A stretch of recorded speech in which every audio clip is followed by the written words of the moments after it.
Et puis, comme à l'habitude, sur notre site Internet, il y a des ressources, je dirais quasiment illimitées, là, Immense. immenses. C'est ça. Oui, effectivement, vous pouvez télécharger, encore une fois, des fichiers PDF qui vous en dire plus sur les sujets traités, particulièrement sur celui-ci qu'on vient de traiter. Alain, avant de se dire au revoir pour cette émission, on a encore une question à traiter et elle va comme suit.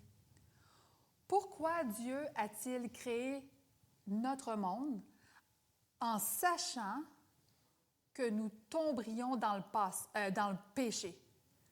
C'est pas cruel, ça? C'est pas cruel ou on peut dire, finalement, Dieu, ça va pas.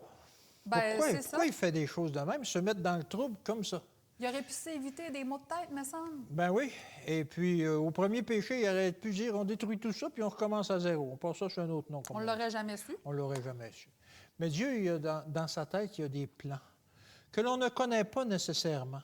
Et il va les mener à bien jusqu'à ce que ça soit accompli. Okay. Par exemple, dans Psaume 147 au verset 5, ça dit ceci, « Notre Seigneur est grand, puissant par sa force, son intelligence n'a point de limite. » On ne peut pas dire « Tu es un peu stupide d'avoir fait ça. » Non, non, son intelligence n'a point de limite. C'est un Dieu puissant qui est capable d'accomplir ce qu'il veut faire. Mais nous autres, on est limités. Ah ben nous autres, oui, parce qu'on se dit, hey, regarde, là, cette gang-là de fatigants, là, détruisons tout ça, là, c'est une gang de pécheurs, il n'y a rien à faire avec ça.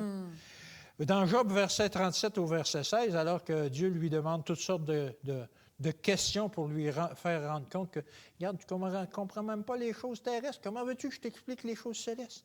Il lui dit ceci, comprends-tu le balancement des nuées? Pourquoi les nuages se promènent? Les merveilles de celui dont la science est parfaite.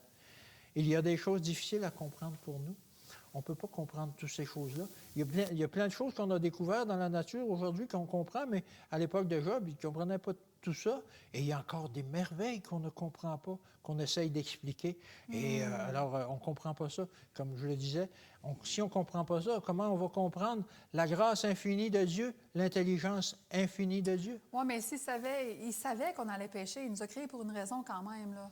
Eh oui. Eh, mieux d'être bonne, c'est la raison. Bien, je l'ai, la raison.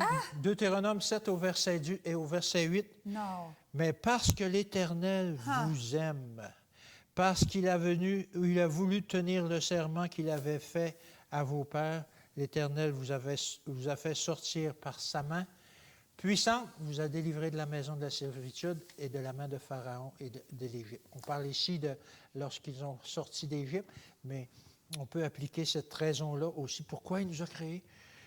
Dieu nous aime. Fait que ça n'a pas juste rapport avec le peuple d'Israël en Égypte, parce que ici, en Beauce, on n'est clairement pas en Égypte, puis on n'a jamais été sous la servitude du roi Pharaon. Mais de façon parallèle, on est sous la servitude du péché, Oui. puis Dieu nous a créé la même affaire qu'eux autres, il nous aime.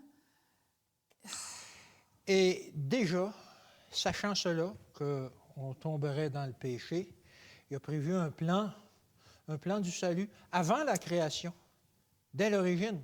Jésus. Il a dit, ouais, ils vont tomber, eux autres, là. Ils vont tomber, les petits habitants sur la terre, ils vont se détourner, puis ils vont tomber dans le péché. Qu'est-ce qu'on va faire? On va les détruire ou... Non, non, non, non, non, non, non, non, non.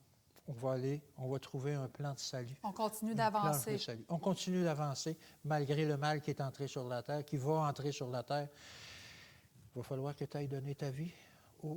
Parce qu'on n'était pas la première. Je sais que ce n'est pas la question d'aujourd'hui, mais on n'était sûrement pas la première planète qui a créé. Là. Non. Selon ce que dit la Bible, il y a quelques versets qui laissent supposer, qui affirment qu'il y a d'autres mondes, effectivement. Et on est en témoignage devant ces mondes-là aujourd'hui.